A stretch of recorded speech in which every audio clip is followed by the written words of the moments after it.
ఇప్పుడు ఇక్కడ తెలంగాణ రాష్ట్రంలో కడియం శ్రీహరి గారు మాట్లాడారంటే ఒక అర్థం ఉంది. ఎందుకు వాళ్ళకి 39 వచ్చినాయి, వీళ్ళకి 60 చిల్లర వచ్చినాయి కదా, తగ్గితే వెళ్ళిపోద్ది. ఆయన మాట్లాడలో ఒక అర్థం ఉంది, ఆయన మాట్లాడినా దానికి ఒక శాంటిటీ ఉంది.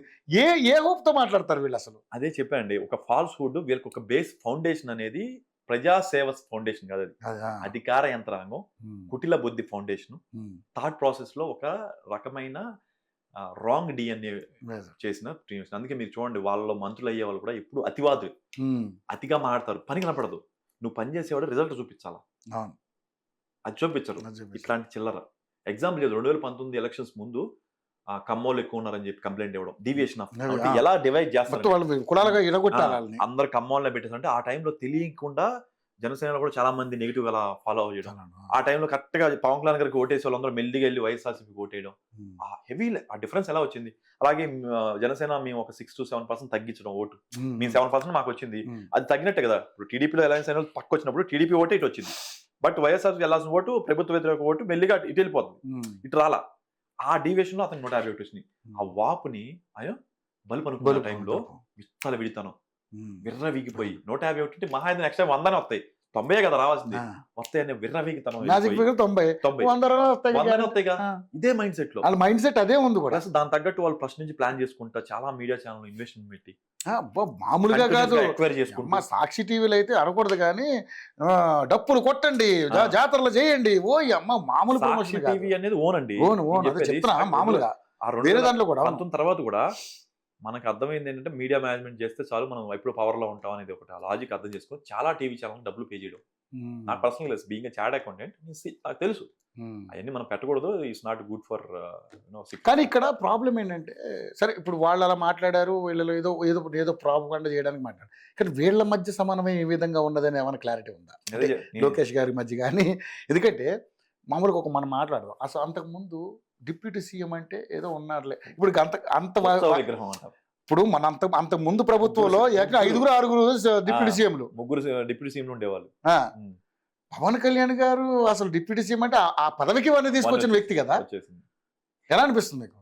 యాక్చువల్గా నాకంటే డిప్యూటీ సీఎం అనౌన్స్ చేసినప్పుడు కూడా మీ యోలోనో ఇంకో టీవీలో చెప్పారండి, డిప్యూటీ సీఎం వల్ల ఎక్స్ట్రా పవర్ ఏమి రాదండి. Deputy CM is only a kind of ఒక పదవి. ఎప్పుడు అంటే if CM is not available, deputy CM will become a in-charge of CM. Other than that deputy CM కి ఇంకేమి ఎక్స్ట్రా అధికారులు రావండి. నేను డిప్యూటీ సీఎం అయినంత మాత్రాన నాకు ఎక్స్ట్రా ఏదో రావు, అది మీరు చాలా మందికి తెలియదు. ఎందుకంటే రాజ్యాంగం ప్రకారం డిప్యూటీ సీఎం అనే హోదా ఎందుకు ఇస్తామంటే, in the absence of CM deputy CM will act as CM, that is the only purpose.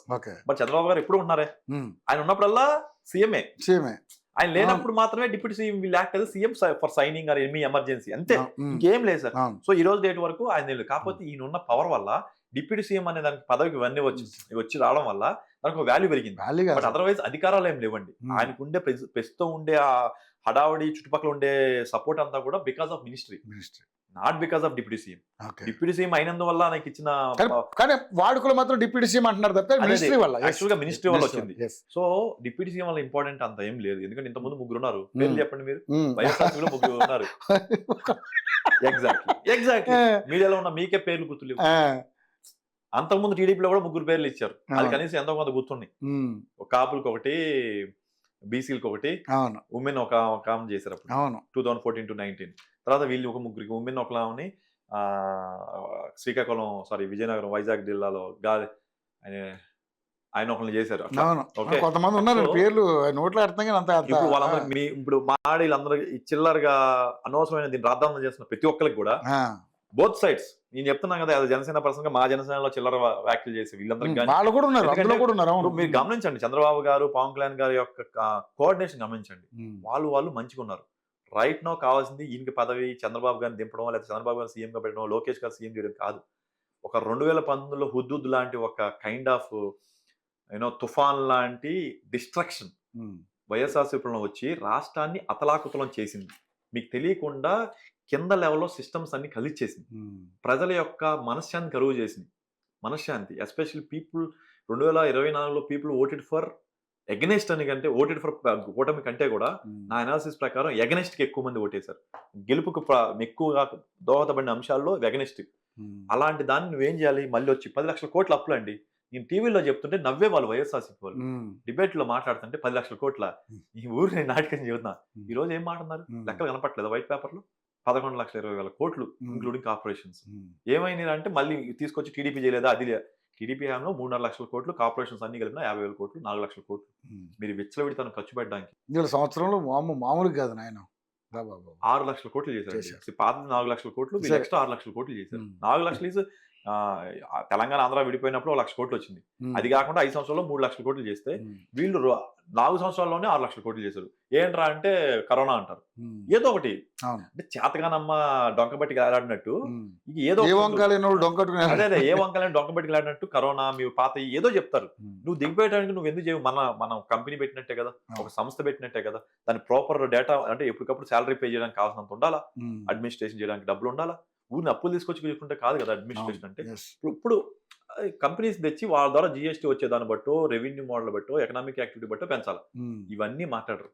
ఈ డిబేట్లు చేసే వాళ్ళకి సీఎం, డిప్యూటీ సీఎంలు. డిప్యూటీ సీఎం ఏం చేసుకుంటావా? ఏం చేసుకుంటారు? లోకేష్ అని ఏం చేసుకుంటారు? ఇప్పుడే చెప్పా కదా, డిప్యూటీ సీఎం అలంకారప్రాయం. ఆ పర్సన్ బట్టి అవన్నీ వస్తుంది. ఈ చిల్లరగా మాట్లాడే అందరికి నేను చెప్పేది ఏంటంటే పని ఉంటే పనికొచ్చే పని. ఇప్పుడు జస్ట్ మనం ఒక చిన్న ఉదాహరణ చెప్దాం. ఇప్పుడు ఆయన ఎవరో మంత్రి, కొత్తగా మొన్ననే ఎమ్మెల్యే సడన్గా మంత్రి అయ్యాడు. ఆయన మీద ఎంత బ్యాడ్ రిపోర్ట్ వస్తుంది, అతన్ని తొలగించాలని చెప్పేసి చాలా మంది మాట్లాడతారు. మరి పవన్ కళ్యాణ్ గారికి ఎందుకు రావట్లేదు బ్యాడ్ టాక్ కదా? ఆయన మంత్రి, ఈయన మంత్రే కదా. సో అలా బ్యారేజ్ చేసుకున్నా కానీ పవన్ కళ్యాణ్ గారు ఎందుకు హైలైట్ అవుతున్నారు? ఇది గ్రహించాలి. ఇందులో ఉన్న మీరు చెప్పిన సోకాల్డ్ ఎవరైతే ఉన్నారో ఈ కొన్ని టీములు గ్రహిస్తే ఇలాంటి ఇష్యూస్ రావు. వీళ్ళు మాట్లాడారు కదండి. ప్రజలు, ఆంధ్ర రాష్ట్ర ప్రజలు కూడా ఒకటే విజ్ఞప్తి ఏంటంటే, చాలా మంది హైలైట్ చేయని పాయింట్ ఏంట్రా అంటే అడ్మినిస్ట్రేషన్ అంటే పరిపాలన వ్యత్యాసాన్ని గమనించండి. 2019-24 మధ్య ఏ రకమైన అడ్మినిస్ట్రేషన్ అంటే గవర్నమెంట్ పరిపాలన కోసమే ఎన్నుకుంటాం వీళ్ళని, రాజకీయం కోసం కాదు. 2019-24 మధ్య గవర్నెన్స్ ఎలా ఉందో ఆలోచించండి. రోడ్లు ఎలా ఉండేవి, పరిశుద్ధం ఎలా ఉండేది, అవసరాలను ఎలా ఈజీగా ఇచ్చేవాళ్ళు తక్కువ డబ్బులతో. మనం లంచం పే చేయకుండా అవైలబిలిటీ ఎలా ఉండేది, మన పిల్లలకి భావితరాల కోసం ఎలాంటి రకమైన ఎన్విరాన్మెంట్ క్రియేట్ చేసేవాళ్ళు, మనకున్న ఇష్యూస్ని ఎలా తగ్గించేవాళ్ళు, మనకున్న అడ్వాంటేజ్ని ఎలా పెంచేవాళ్ళు. ఒక దావోస్ పర్యటనకి వెళ్తే ఎన్ని ఇన్వెస్ట్మెంట్లు వస్తున్నాయి. ఒక మనిషి నడిచి వస్తుంటే మనం ఎందుకు దండం పెట్టాలనుకుంటాం. ఆ టీవీ ఏంటి, ఒక ఎకనామిక్ యాక్టివిటీ క్రియేట్ చేయడం ఏంటి. అమరావతిలో ఇన్వెస్ట్మెంట్ పెట్టడం వల్ల ఎంత ఎకనామిక్ యాక్టివిటీ, ఎన్ని ఫ్లైట్లు పెరిగినాయి. అదే అమరావతిని ఆపేయడం వల్ల ఎన్ని ఫ్లైట్స్ తక్కువ పడ్డాయి. అదే టైంలో వైజాగ్ నువ్వు క్యాపిటల్ చేయడం వల్ల అన్ని ఫ్లైట్స్ పెరిగినాయా? ఎందుకు పెరగలేదు? మరి మీరు అర్థం చేసుకోండి. మనం ఏదో ఒక పార్టీని, ఒక పర్సన్ని ఆరాధించవచ్చు. మనం చేయాల్సిందల్లా ఏంటంటే మనకు కావాల్సిన రాష్ట్రానికి మంచి చేస్తున్న పరిపాలన ఏంటో గమనించాలి. రాష్ట్ర ప్రయోజనాల దృష్టినే ఆలోచించాలండి. ఒకవేళ మీకు పని లేక, పాట లేక ఇలాంటి రకమైన డిప్యూటీ సీఎంకి వస్తే ఒక్కసారి ఇద్దరి మధ్య కోఆర్డినేషన్ గమనించండి. చంద్రబాబు గారి దగ్గర ప్లస్ పవన్ కళ్యాణ్ గారి దగ్గర ఉండే కోఆర్డినేషన్ గమనించండి. అలాగే లోకేష్ ఈజ్ వెరీ యంగ్. ఓకేనా? నిజంగా అవ్వాలనుకుంటే ఈ రోజు ఉన్న సింక్రనైజేషన్ లో చంద్రబాబు గారు స్వచ్ఛందంగా దిగిపోయి పవన్ కళ్యాణ్ గానే సీఎం చేస్తారు. అలాంటి సింక్రనైజేషన్ ఉన్నారు. కానీ పవన్ కళ్యాణ్ గారే మల్టిపుల్ టైమ్స్ చెప్తున్నారు, ఇప్పుడు రాష్ట్రానికి కావాల్సింది చంద్రబాబు గారు లాంటి అనుభవం వ్యక్తి, మమ్మల్ని అందరిని లీడ్ చేయండి సార్, మమ్మల్ని లీడ్ చేయండి అని. పవన్ కళ్యాణ్ గారిని డిప్యూటీ సీఎం అలాగే ఉంటారు. ఇంకో డిప్యూటీ సీఎం కూడా ఇవ్వచ్చు కదా, ఇచ్చేస్తే పని అయిపోద్ది కదా. గత ప్రభుత్వంలో 3-4 ఇచ్చిన వాళ్ళు లోకేష్ గారికి ఇవ్వలేరా? అది అలంకారప్రాయమైన ఆ మాత్రం అవగాహన లేకపోతే ఏం చేస్తారు? లేకుండా రెండు పక్కల అతివాదులు, జనసేనలో అతివాదులు, టీడీపీలో అతివాదులు. సరే వీళ్ళంతా మాట్లాడారండి, వాళ్ళతో ఏదో ఉంది సరే, వాళ్ళు ఖాళీగా ఉన్న ఎమ్మెల్యేలు ఏదో సరే మాట్లాడారు అనుకుందాం. RRR గారు కూడా అట్లా తన అభిప్రాయం చెప్పడం అనేది కాస్త కొంచెం ఇబ్బందికరంగా ఉంది. అంటే కొన్ని ఛానల్స్ మరీ వన్ సైడ్ గా పనిచేయడం వల్ల ఇబ్బంది ఇక్కడ వస్తుంది. వాళ్ళ యొక్క కోరికల్ని అలా ఎక్స్ప్రెస్ రుద్దుతున్నారు, కోరికలు రుద్దుతున్నారు. వాళ్ళు అధినాయకత్వాన్ని అండర్స్టాండ్ చేసుకోరు సార్. అది ఎందుకంటే అధికారంలో రాగానే వైఎస్ఆర్ తప్పులు చేసిన అందరూ గుడిశిక్ష పడిపోవాలి. అది వాళ్ళ రిక్వైర్మెంట్. వాడు ఆ రోజు అలా మాట్లాడతారా చేసి నాకు ఇదే మైండ్ లో నిజంగా అలా అవుతుందా? గవర్నమెంట్ అంటే అదా, నువ్వు రాగానే అరెస్ట్ చేసేసి అప్పుడు లోపల పెట్టేయగలమా? అంటే వైఎస్ఆర్సీపీ వాళ్ళు డిస్ట్రక్టివ్, నువ్వు కూడా అలా చేసుకుని వెళ్తావా? ఇంకేంటి మరి? ఇంకా ప్రణాళికబద్ధంగా జనాలు ఓట్లేసింది ఏమనుకుంటున్నారు? పిచ్చోళ్ళు కాదు, అఫ్ కోర్స్ మీరు కూడా పార్ట్ ఆఫ్ జనాలే, కానీ మీరంత మీ అతివాదులా కాదు. ఆ డిసైడింగ్ ఫ్యాక్టర్ ఉన్న 20% జనాలు ఆలోచించింది ఇదే. మిగతా వాళ్ళందరూ ఆ టైంలో ఎనర్జీగా వేసినా కానీ 20 మంది కోరుకునేది ఇదే. ఎప్పుడు డెసిషన్ క్రియేట్ చేసేది వాళ్ళే. కాకపోతే చాలా మంది రియలైజ్ అయ్యారు సార్. నాకు ఫ్రెండ్స్ చాలా మంది కూడా బోస్ అనేవాడు ఎందుకు పద్దాక జగన్మోహన్ రెడ్డిని తిడుతున్నాడు అనేవాడు తిట్టేవాడు. నా ఫ్రెండ్ ఓపెన్ గా చెప్పాడు, అది కాదు మావా, నువ్వు పద్దాక డిబేట్కి వెళ్ళినా ఇప్పటికి వెళ్ళినా జగన్ పద్దాలు తిడుతుంటే నాకు కోపం వచ్చింది, ఎందుకు రెడ్డి ఇట్లా తిడుతున్నాడు. నా ఉద్దేశం వాళ్ళ మీద కోపం ఉండి కాదండి, అడ్మినిస్ట్రేషన్ ఫెయిల్యూర్స్. వాళ్ళు చేసిన పన్ను తిడుతున్నాం కానీ ఆయన పర్సనల్ గా ఆయనకి మనకి గట్టుబడ్జేది అన్ఫిట్ టు ద జాబ్. అంతే. ఇప్పుడు నేను విన్నా అండి, మీరు యాంకర్ గా ఉన్నారు, మీరు సరిగ్గా మాట్లాడిపోతే నాకు నెక్స్ట్ టైం రాబుద్ది కాదు. ఎందుకు you're unfit to be job. Next time మీరు అడిగినా కానీ ఏదో పని వంక పెట్టుకుని తప్పించేసుకుంటా. అదే స్ట్రైట్ ఫార్వర్డ్ పర్సన్ మీ మొహమ్మద్ చెబుతా, సారీ అండి మీరు రాలేము, అంతే కదా, కొంచెం మీ యాంకరింగ్ అంతా వన్ సైడ్ గా ఉందో లేకపోతే ఇలా ఉందో అంటాం, నిజాయితీగా మాట్లాడదు.